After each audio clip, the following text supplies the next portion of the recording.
Hi guys, James at Rampant Lion Reviews again for you today with another beer review. For this one we are going to have a look at another collaboration beer. So this one is half Scottish on the home side, half English on the away side, and out of the two breweries involved in this one it is actually only the Scottish brewery that's featured on the channel before. Now when it comes to them, I would say that they are a very well-rounded brewery. They do lots of different styles and they've always been pretty damn solid in my experience, and it's always nice to try their new stuff. But when it comes to the English brewery, they are one that I have never encountered before, but they seem to be part of a growing scene in their home city actually. But they do lots of different styles, and I will need to kind of seek out some of their beers in the future from what I've heard, so we'll see about that going forward. But the beer that we're going to have a look at today is one that was produced as part of a collaboration series for a special occasion on the part of the Scottish brewery. It's a style that I very much enjoy, and it's also a sub-style, I guess, that I've never tried before actually. So I'm really curious to see what this one is going to have in store for us, because it is supposed to be a very nice one actually. So needless to say, I'm really curious to see what this beer is going to have in store for us. Hopefully it's another good beer, hopefully it makes for an interesting review, and as always I hope that you guys watching enjoy my take on this one as well. So yeah, for this review then, we are going to head to Dumbarton, which is just a bit to the north of Glasgow in the southwest of Scotland, if we can call it that. But we're going to have a look then at another beer from Loch Lomond Brewery. So this particular beer is called Paint It Black and White. It comes in at 12% ABV, and they're describing this one as a black Quadruple IPA. But this is brewed in collaboration with Heist Brewing Co, who come from Sheffield in Yorkshire down in England, who, as I said earlier, I have never encountered before. But this beer, it was brewed as part of the 10 beers for 10 years thing that Loch Lomond Brewery did, you know, for their 10th anniversary obviously, and this is the very first time I've seen a black Quadruple IPA. I think we've maybe had one or two black Triple IPAs in the past, or beers that at least could have passed for that, you know, around the kind of 9-10% mark. But yeah, 12% black Quadruple IPA, that is definitely a first for the channel actually. So that was the main reason that I decided to pick up this one. So yeah, let's crack on with this and see what it's all about. If memory serves me correctly, I actually bought this beer when I was at home for Christmas last year, but just never got the chance to review it actually. But yeah, definitely cool to introduce Heist Brewery to you on the channel for the first time, and also to return to Loch Lomond Brewery. And I think we've got two other beers from this 10 beers for 10 years thing that they did actually. So yeah, let's do this. As always with my reviews then, I'll tell you a little bit about both the breweries involved in this one before we taste the beer. If you want to get straight to the tasting though, just fast forward. All the usual links can be found in the video description below. That's the brewery website, the link to my other reviews that I've done from Loch Lomond Brewery before, and we will put a list down there for the future reviews that I'll do from Heist Brewing Company too, because this is the very first time we're trying one of their beers, as I mentioned. But there's all the usual social media down there. If you want to see more reviews, do please consider subscribing to the channel. The support that you give is massively appreciated, and remember, you can go into the channel homepage and search for beer using the geography tagging system. So just go in there, use the search bar, put your hometown, state, county, whatever you like. If I've reviewed beers from the area that you search for, they will pop up. Failing that though, you can check out the playlist of beers from different countries. You'll find this one in the Scottish playlist and the English playlist, since it is dual nationality. And as always, you can check out the playlist of beers from other countries as well. But yeah, let's go on to my brewery notes then, and I'll tell you a wee bit about Loch Lomond Brewery first, since they are the home brewery in this case. So, Loch Lomond Brewery was opened by Fiona and Ewan McKeechan in Alexandria at the southern end of Loch Lomond back in 2011. But the couple had been home brewers for a number of years, and they decided to turn professional after seeing a gap in the market for cask ales in Scotland, and also having seen the growth of other breweries in the country who were doing pretty well. But the first brewery was located in the Loch Lomond Industrial Estate in Alexandria, and they gradually scaled up this facility over the years. But in 2018 they rebranded and then moved to a new facility in Dumbarton in late 2019, which is equipped with a 35 hectolitre brew kit, and they also hired a new brewer called Thomas McGregor, who had previously worked for the Black Wolf Brewery in Throsk near Stirling, and also for Meantime Brewing down in London. And this allowed Ewan to focus more on developing the business, and these guys have become a lot more accessible, I would say, over the last kind of 2 or 3 years. Just before the pandemic hit, these guys were really starting to get their beers across the country. They've got several releases through like, you know, Morrison's and Aldi's and all these kind of supermarkets. So they've been getting a lot more of their kind of core range beers into the supermarkets and experimenting a little bit more with more exciting things too, which is nice to see. But they do apparently have plans to move to a much larger facility as part of the new Flamingo resort that's being built up on Loch Lomond as well. But I think this plan was kind of put on hold during the pandemic, and I'm really not sure where it's at the moment, actually, I have to say. But yeah, definitely cool to see that these guys are continuing to do well and expand, and we'll see what happens with them going forward. But I think the plan for the Flamingo Land resort seemed quite interesting from the brewery's perspective, because you know, they were going to have a restaurant and a big bar and stuff like that, which would obviously be cool to go and visit, but at the same time you don't want to mess with nature and things, so that's the other side of the debate. But yeah, as of July 2023, when I'm filming this review for you, these guys have produced around 130 different kinds of beer according to Untappd, and like I said to you earlier, in my experience these guys are pretty well rounded. They do lots of different styles, and yeah, you should be able to find something that you do enjoy from these guys. But yeah, some nice old school West Coast IPAs available from them, as well as a nice, the Silky Stout was always a good one as well, from what I remember.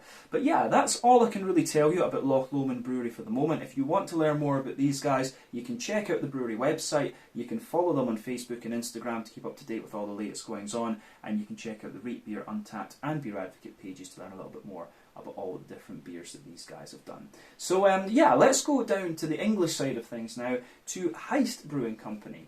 So as I mentioned to you already, these guys are based in Sheffield, and the company was founded back in 2018 by Dan Hunt and Adam France. But they apparently had previously had a bar and a craft beer export business based in Clown, which is a little mining village nearby, but they then later decided that they wanted to brew for themselves. So they purchased a small brew kit and then moved into a tiny room in the village, with Dan taking the reins as the head brewer, with apparently no brewing experience at all. He said he felt quite stupid when he started it, but he was learning from scratch. But apparently he expected the first beer that he brewed on the new kit to be drain pour, but it apparently turned out quite well, and it remains in the core range of the brewery to this day. Apparently it's still quite a highly rated beer. But over the next few years they built up a strong reputation, and then they moved into a new brewery on Neepsend Lane in Sheffield in a former machine works, and they opened this up to the public in 2021, and at this time they assembled a new team of brewers. So this was Scott Murray, who had previously worked for Brewdog, Buxton and Abbeydale. They also brought in Rachel Green, who was a chemical engineer by trade, and she also worked for a little bit of time at Thornbridge as well, and also Chris Derbyshire, who had previously been a barista, and this was actually his first brewing job. So those are the three running the brew team just now, and Dan and Adam are focusing more on the kind of businessy side of things, if you like. But they have an on-site tap room, which has 30 different taps apparently, and the place has become well known for their burgers and their loaded fries, and over the last few years they've just continued to build up the brewery infrastructure and develop new recipes. But like I say, they're part of a growing scene in Sheffield actually. I need to try a few more of the Sheffield craft breweries on the channel, so we'll see about making that happen over the next little while. But as of July 2023, when I'm filming this review for you, these guys have produced 265 different kinds of beer according to Untappd, and like I said earlier, they do seem to be really quite well rounded. There's a whole host of different styles listed on that Untappd page. But yeah, that is everything I can tell you about Heist Brewing Company for the moment. If you want to learn more about these guys, again, you can check out the brewery website, you can follow them on Facebook and Instagram to keep up to date with all the latest goings on, and you can check out the Rate Beer, Untappd and Beer Advocate pages to learn a little bit more about all the different beers that these guys have produced. So yeah, let's go on then and actually have a little look at this beer and see what it's all about. So as I said to you earlier, this one is called Paint It Black and White, comes in at 12% ABV, and it's a black quadruple IPA. You can see this one, it just looks like it's a kind of black and whited, if we can call it that, photograph of somewhere along the sort of Loch Lomond coast, if you like. But there you can see the LO, symbol for Loch Lomond, and this little thing here, which looks like a kind of skull of some description, like maybe a sabre skull or something, a saber-toothed tiger skull, not 100% sure. But yeah, that is the symbol for Heist Brewing Company. Plain silver top on the can there. But yeah, this beer was bought at Anne's Larder in dollar. Actually, they always get a nice little selection of Loch Lomond Brewery stuff and Overtone as well. So a number of my Overtone beers and Loch Lomond beers are actually brought over there in dollar. But yeah, like I say, Black Quadruple IPA. This one was brewed for Loch Lomond's 10th anniversary, and I believe I actually had a list of the hops somewhere, but it looks like I might have forgot to write that down. Let me just see. There we go. I can bring this up again on the Untappd page. What does it say? And this will be the time that it goes very slow. Enigma. Yeah, I was thinking Enigma was one of them. Enigma, Simcoe, and Galaxy. So yeah, we know all of these hops quite well. Enigma and Galaxy, of course, come from Australia. Simcoe from the US. Enigma is going to give you that lovely kind of. It's going to give you a little bit of that kind of gooseberry, white, green, grapey sort of thing, but also a little bit of red currant. It's usually about 16% alpha acid, if I remember correctly. Simcoe, about 12% alpha acid, going to give you lovely kind of soft passion fruity notes. But in a black IPA, Simcoe is going to give you some really big red fruity characters. And the last one, of course, was Galaxy, which is about 14% alpha acid, and it's known for its like passion fruit, mango and pineapple usually. So yeah, it's going to be interesting to see how, especially how Enigma and Galaxy behave in a black IPA, especially a quadruple one. So yeah, this one, the other thing to point out about this one is that it contains oats and wheat, so I think this is going to be a more kind of New England type black IPA. You know, I've always said there's two kinds of black IPAs, the more West Coasty type ones that only use the barley malt, and the New England ones which use the oats and the wheat. But yeah, let's get this guy out into the glass and see what it's going to be about. So, curious about this one. Oh, you can smell some of the oats and wheat coming off this already as you open it up.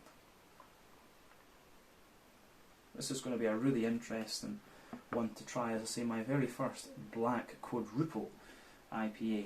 But yeah, as you can see, it's poured kind of as you would expect from a quadruple IPA, or a black IPA of any description, I guess you could say. So before the head disappears, we can say that it's poured with just under a half finger, maybe a 1/3 finger of a frothy, kind of, yeah, kind of ivory, fawn coloured head. That is, of course, fading away to be a thinner layer in the middle, and you're going to get the big ring around the edge of the glass. But medium-sized bubbles there on the surface, a few little ones going further up the glass. But yeah, you can kind of see this. If you put the light through the beer, it is pretty opaque, to be honest with you, but you can see that it's poured a lovely dark sort of ebony rosewood colour. So remember, the colour of your beer depends on a few things. One, the type of malts that you use. This goes a long way to determining your EBC rating. Two, length of your wort boil is also going to play a role, because the longer you boil the wort, the more the sugars caramelise, and thus you get a darker colour of beer. Any barrel aging you do or adjuncts you put into it will, of course, affect the colour too, but when it comes to black beers, it's quite difficult to muck around with them. But remember, the level of haze in certain kinds of IPAs depends on the oat content and the wheat content, and to a degree what yeast you use. But yeah, with black IPAs, it's kind of difficult to judge that, to be honest with you. But this beer, if you shine the light through it, it does have a little bit of that kind of Coca-Cola, Pepsi sort of edge to it. But that's not really a surprise with this one, to be honest with you. It's maybe, it does say it's got wheat and oats in it, but it looks, just from the appearance, as if it's maybe going to be kind of lower in the oat and wheat content compared to others. But yeah, I don't think we need to say anything more about the appearance of this one, other than the fact that there's not too much in the way of carbonation visible in the beer. So I think we can go on and have a wee look at the aroma and see what this beer is going to have in store for us. Let's do this. Ooh, that smells pretty interesting. I will say straight away, it's kind of one of the more unusual aromas that I've come across on the channel before, because it's got a little bit of the kind of typical things that you would expect of a black IPA, you know, a little bit of brown sugar, a little bit of roastiness, fruitiness and hoppiness and stuff like this, but at the same time it has a little bit of a kind of almost, you can smell that it's very boozy. It does have a kind of similar thing that you're going to get from, say, like a barley wine or an old ale, you know, that kind of brown sugary boozy type thing. So yeah, it's definitely quite interesting from that perspective too. Yeah, interesting stuff. So yeah, let's just try and break this down and describe it for you a wee bit more in depth. So if you sugar the beer up, you certainly get a little bit of that roasty, toasty, well-fired bread crust out of this one. That is absolutely there. But at the same time, it's almost a little bit more like a kind of rye bread crust that you get out of this one. Like it's a little bit well-fired, but not black, if that makes sense. So I do wonder if it's maybe carafa malt that's been used in this one. There's just something distinctive about the malty character in this one that makes me think it's carafa malt from Weirmann in Bamberg in Franconia in Germany that's been used here. There's just, you know, carafa and malt always has that very distinctive kind of brown bready and kind of slightly dry roasty bread crusty character to it. And there's just something setting off my contextual memory here. I've got a very, as you might have noticed on the channel, I've got a very contextual memory, and it just something reminds me, and then boof, all this stuff comes out. But yeah, on top of that kind of bread crusty character though, you do get a little element of rye bready character out of this one, definitely. Some lighter wholemeal brown bread as well. There's wee elements of kind of woodiness and stuff to this beer too. But I would say the kind of, you know, the way the bready character comes out in this one, it's quite dry and smooth and rich almost. That I think is going to be down to the oat and the wheat presence in the beer. But like I say, I do reckon this one is not going to be too oat or wheat forward. So yeah, on top of that though, you get some nice like toasty, well-fired brown sugars, quite dry brown sugars actually. But at the same time, you can smell a little bit of a more kind of sort of treacly molasses type note out of this one. There is a kind of oily, there is like a sweeter, brighter caramel in there too. And yeah, it's interesting for me because one of the best black IPAs that I ever had of any, you know, single, double or whatever of any description was Black Salts and Body Malts from Toul in Copenhagen. And I'm curious, that's, you know, that was one of the strongest as well. It's like 9%. So for a long time, I believed that the black IPA was better as a stronger beer style, if you like. But then I found some black IPAs that were lower ABV that actually worked out very, very well. So it's curious to go to the other end of the spectrum and try one this is, I think, the strongest black IPA that I've ever tried.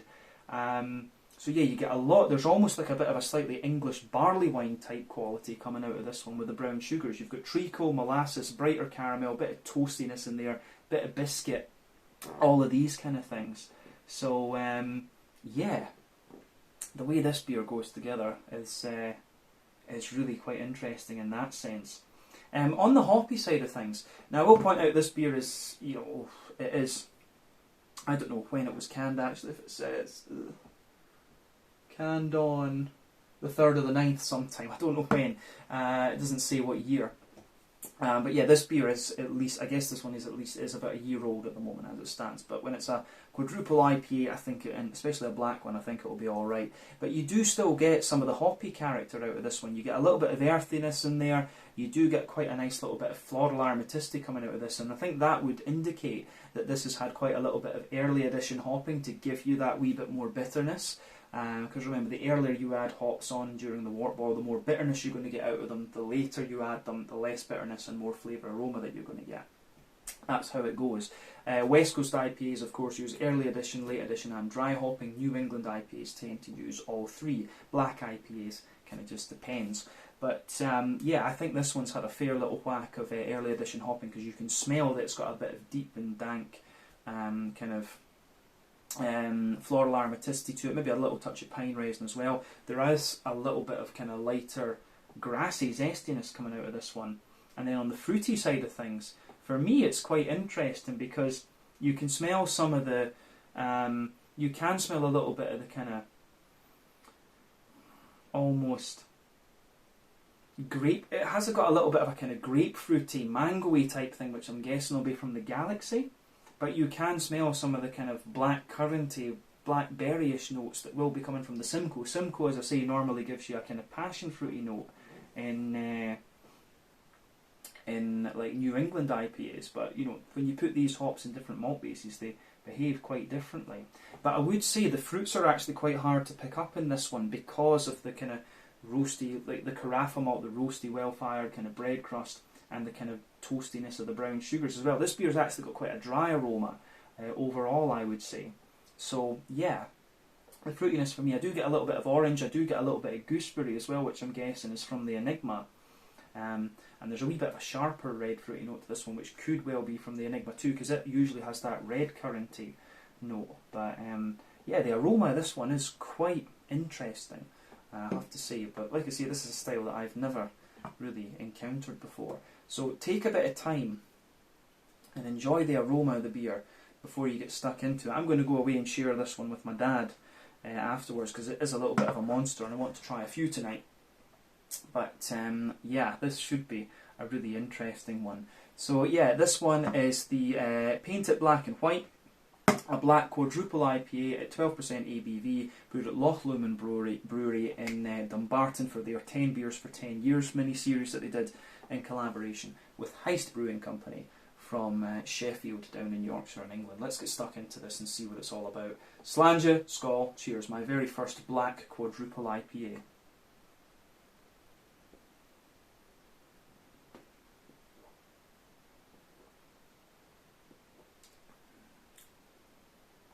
Ooh. I'm going to say straight away, that is very nice.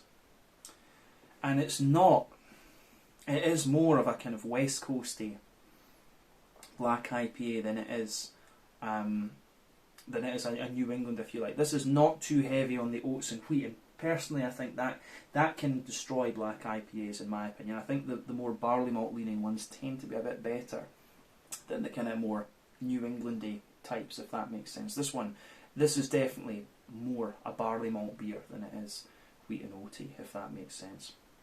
So yeah, but this is good. This is absolutely solid, and it kind of goes to show you that I'm curious about the other beers that I got from this series as well, because I was told that they were monsters and that they were very, very good. So I think trying these is going to be quite interesting. But it just goes to show you that the guys at Loch Lomond are very capable, actually. If they can do things like this, it would be cool to see them be a little bit more adventurous, kind of going down the line, because you know they've had a kind of core range of beers for a very long time. So things like this are quite exciting, actually. But thumbs up to them for this. Let's just break this down and describe it for you a wee bit more in depth. But what I'll say is, it gives you everything you'd expect from like an old school West Coast type black IPA. The roastiness, the breadiness, the brown sugars, a bit of the hoppy character, and also some of the nice fruitiness there. It gives you everything you'd want, but it's just that bit more kind of beastly, if we can call it that.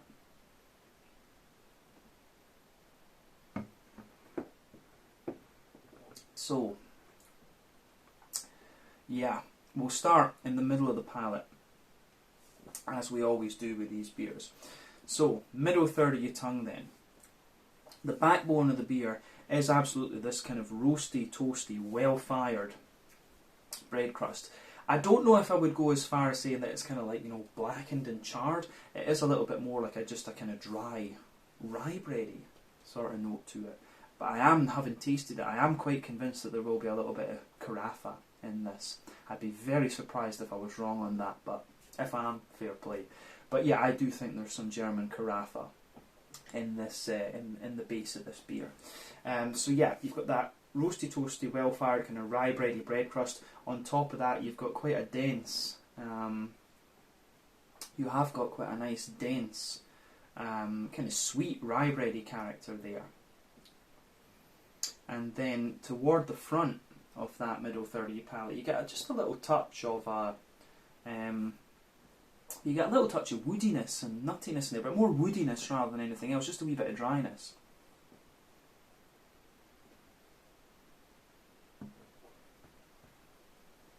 So yeah, the way that this goes together in that sense, I think, is really very, very nice. But yeah, on top of that kind of rye bready layer, you start to get a more kind of wholemeal, airy, brown bready type character coming out of the beer. So yeah, the way that that goes together is quite nice, and the bready character is actually quite sweet. Going in the further, the further you go into the aftertaste with this beer. So yeah, you've got the bread crust, the rye bread, the wholemeal brown bread, and then yeah, I think that goes together very, very nicely. But yeah, on top of that, you start getting the kind of brown sugars out of the beer. Now you can tell that this beer hasn't had an overly long wort boil or anything like that. But that said, you do still get on top of the bread like a layer of kind of a slightly leathery brown sugar. Then there's a kind of layer of more toasty brown sugar, and then in the middle of your palate you've got a big circle that has this kind of, you've got a big circle in there which is a more, it is a little bit more of a kind of, it has a little bit more of a leather, yeah, it definitely has a little bit more of that kind of treacly molasses type thing going on. So that's really interesting too.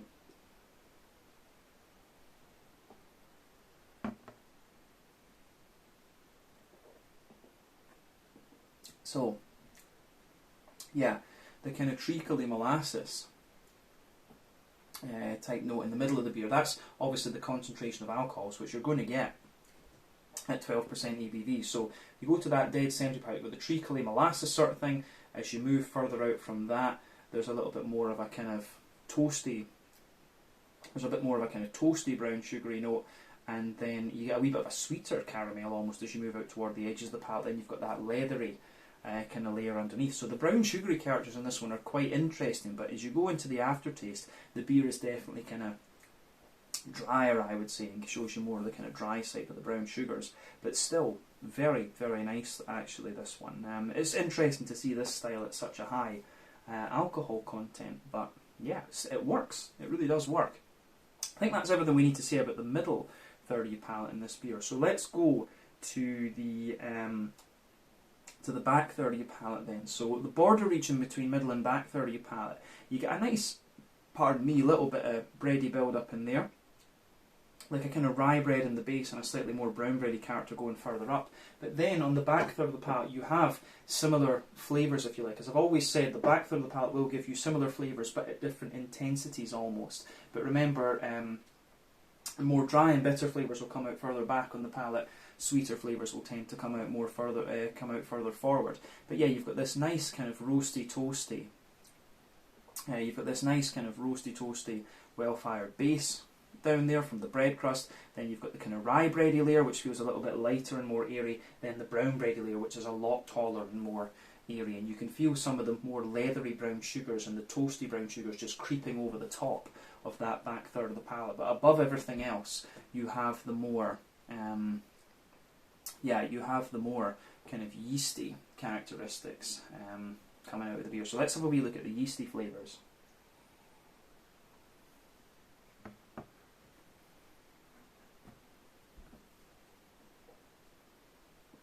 So the yeasty flavours for me, it has a little bit, it is, again, it's quite a,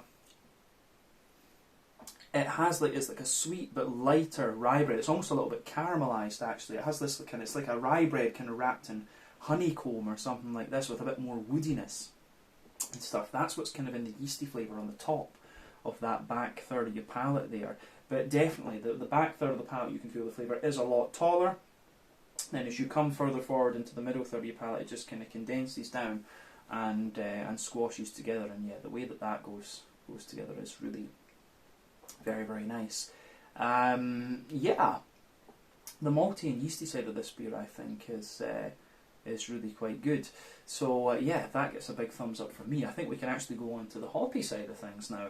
So yeah, obviously this beer is not its kind of prime freshness or whatever, and there is a wee bit of a debate about how long you should leave a black IPA for. I think they can mellow out quite nicely, and this one certainly has actually.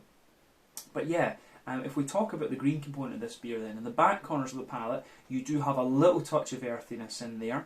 As you move further forward it gives you a wee bit of herbal character, but as you push further forward it gives you more and more kind of floral aromaticity. So yeah, the way that that goes together I think is really quite nice.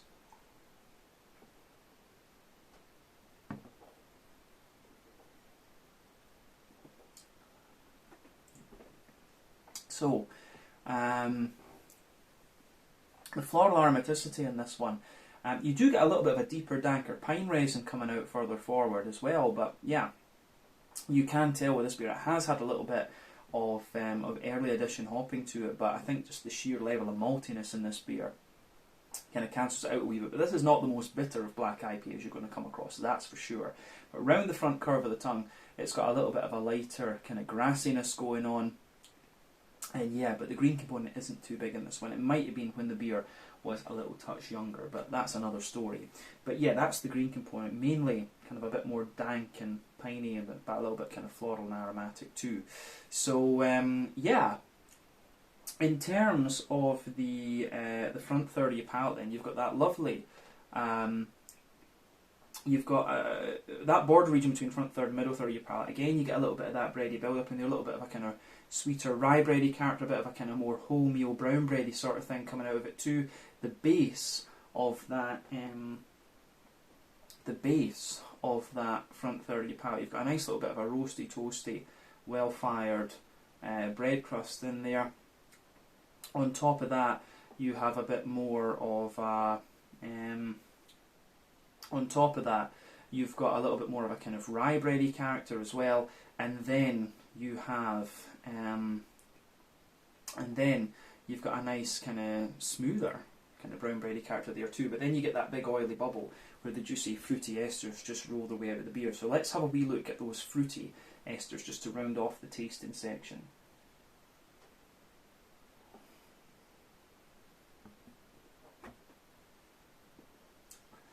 So yeah, the fruity side of the beer for me, it's kind of a mix of red fruity and orangey, but there is a bit of grapefruit in there as well. Like at the back of that front third of your palate, it definitely has a wee bit more of a kind of stronger grapefruity type note to it, which I find quite interesting. So yeah, nice kind of big grapefruity note there, but as you move further forward, you do get a little bit of a more kind of like passion fruity sort of thing. So I think that's going to be a mix of the Galaxy and the Simcoe that are giving you this. But then as you move into the kind of front half of that front third of your palate, it gives you a little bit more of a, you do get a little bit of a kind of almost black curranty type note, which I think will be coming from the Simcoe in this case. But there's quite a bit of orangey character, maybe a little bit of gooseberry too. I think the gooseberry is going to come from the Enigma. But yeah, the fruity character in this one is quite unusual actually.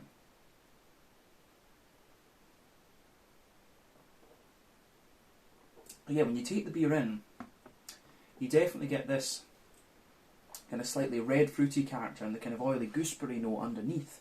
But then as you go further into the aftertaste, you get what I'm describing, the kind of grapefruit, the more kind of oily passion fruit and mango and stuff as you reach the middle of the palate. And then at the middle of that front third of your tongue, and as you push further forward, you get a nice kind of gooseberry-like oiliness in there, and a wee bit of a kind of orangey type note going, a wee type of an orangey note further up from it as well.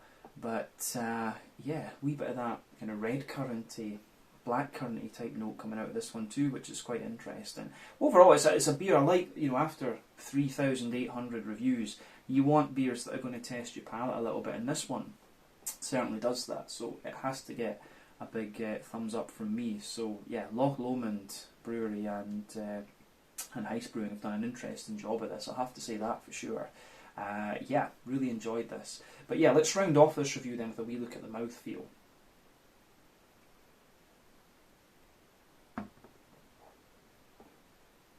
So yeah, it kind of goes without saying that this beer,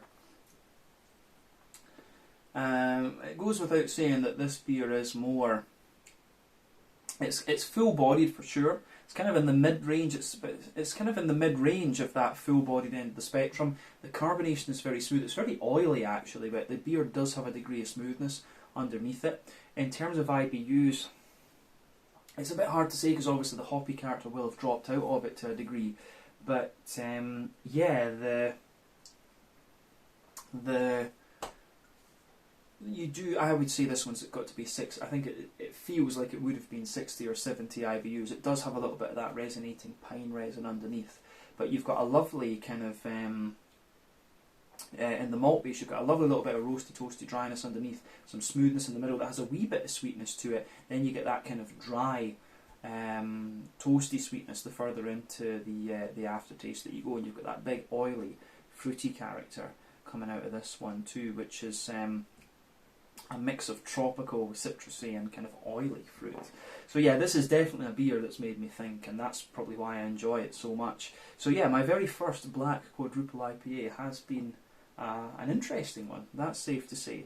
But yeah, I think we can leave it at that for this review. So this one was the Paint It Black and White, a black quadruple IPA at 12% ABV from Loch Lomond Brewery, based in Dumbarton in the west of Scotland, in collaboration with Heist Brewing Co from Sheffield down in Yorkshire in England. So yeah, once again, thank you for watching my beer reviews. Until the next time, please like, subscribe, share, all the usual YouTube stuff. Let me know your own thoughts on this beer in the comments section below. Let me know what your favourite beers are from Loch Lomond Brewery as well, and we will no doubt return to these guys again at some point in the very near future, and we'll try and review some beers from Heist Brewing Company as well. But thank you for watching. Check out my social media, check out the brewery's social media, and I'll see you guys in the next one. Slàinte, skål, and cheers. And do give me some more black IPAs to look at as well. Let me know in the comments section. Slàinte just now.